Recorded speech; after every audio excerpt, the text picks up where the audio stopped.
My name is Sam Cullum, and my science fair project is on the tensile strength of fishing line. The question for the experiment will be, which fishing line has the highest tensile strength and which fishing line is closest to the advertised amount? The definition of tensile strength is the resistance of a material to breaking under tension. The tensile strength is measured using a tensile strength test machine, and that is composed of 5 parts. The load cell converts tension force into an electrical signal that will be measured, and there are 2 of them on each machine. The specimen grips hold on to 2 metal carabiners, and the fishing line is tied to the metal carabiners.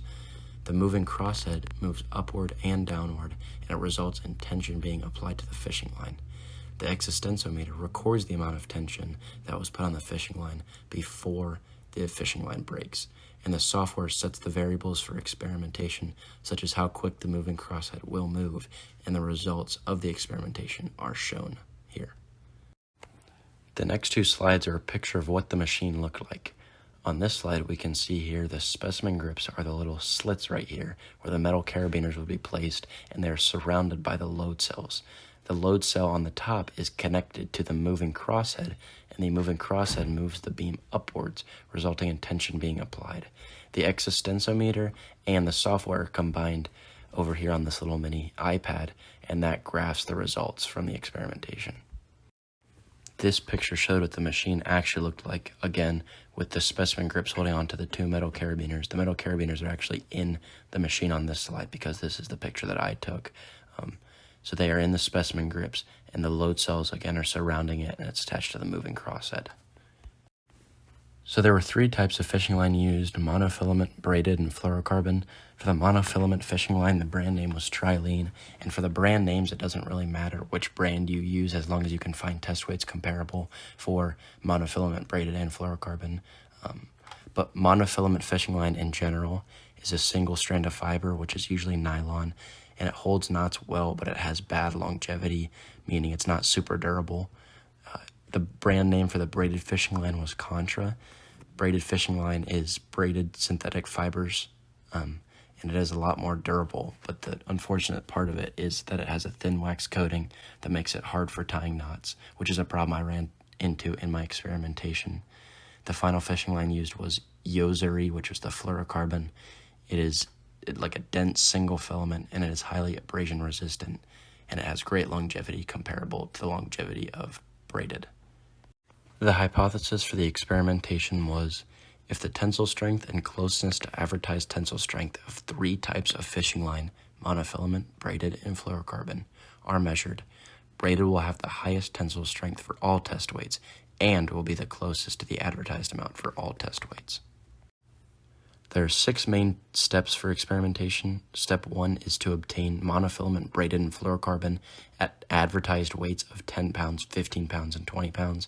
Like I said earlier, the brand does not matter, but you have to find a monofilament, braided, and fluorocarbon line at 10 pounds, 15 pounds, and 20 pounds, and Trilene, Contra, and Yozuri were where I found the most success at.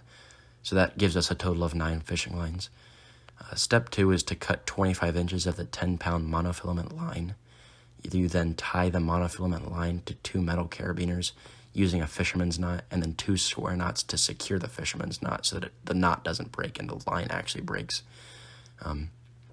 After that, you place the carabiners into the specimen grips and plug in your variables for experimentation into the software. Then you record your results and repeat the experiment 2 more times with a 10-pound monofilament, and then the final step is to repeat steps 2 through 5 with the other 8 types of fishing lines. So that'd be 15-pound and 20-pound monofilament, and then all the others. This is what the graph of the monofilament 10-pound looks like. As you can see, it reached its apex at about 37 newtons. This is what the graph of the monofilament 15 pounds looks like. As you can see, it reached its peak at about 56-ish newtons. The monofilament 20-pound reached its apex at about 112 newtons. Moving on to the braided 10-pound, it reached its apex at about 52 newtons. For the braided 15 pounds, it reached its apex at about 68-ish newtons. The 20-pound braided reached an apex at around 92 newtons. About 43 newtons was the highest that the fluorocarbon 10-pound reached. The fluorocarbon 15 pounds got up to about 57 newtons. And finally, the fluorocarbon 20 pounds got to about 66 newtons. This table here shows the advertised amount compared to the experimented amount. So for the monofilament 10 pounds, it got to about 8.5 pounds. For the 15 pounds, it got to about 12.6 pounds. And for the 20 pounds, it outperformed and got to 25.3 pounds. For the braided 10 pounds, it got to about 11.8 pounds. For the advertised amount as 15 pounds, it got to about 15.3 pounds. And for the 20 pounds, it got to about 20.7 pounds. For the fluorocarbon, it was advertised as 10 pounds and it got 9.8 pounds. For 15 pounds, it was 13 pounds.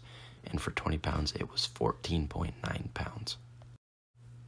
So a restatement of my hypothesis: if the tensile strength and closeness to stated tensile strength of 3 types of fishing line, monofilament, braided, and fluorocarbon, are measured, braided will have the highest tensile strength for all test weights and will be the closest to the advertised amount for all test weights. So my hypothesis was partially correct. The braided fishing line was the strongest at test weights 10 and 15, but the monofilament was the strongest at 20 pounds. The second part of my hypothesis, which pertained to the closeness to advertised amount, was also partially correct. The braided was the closest at 15-pound test weight and 20-pound test weight. It was only off by 0.3 on the 15 pounds and 0.7 on the 20 pounds. It was the closest on 15-pound and 20-pound, but the fluorocarbon was closer on 10-pound test weight.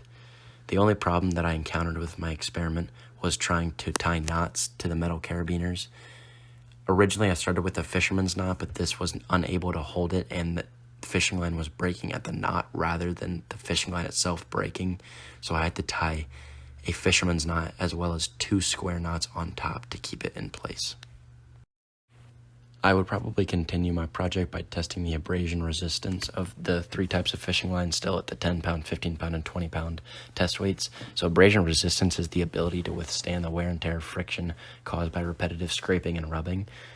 So the way I would test this would be by tying a test weight, maybe 10 pounds or so, to the fishing line and holding it over a rod, and that rod would be wrapped with sandpaper, and I would oscillate that rod back and forth until the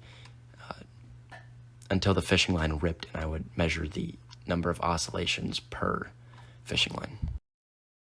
The first of my 3 verses is James 1:2-4.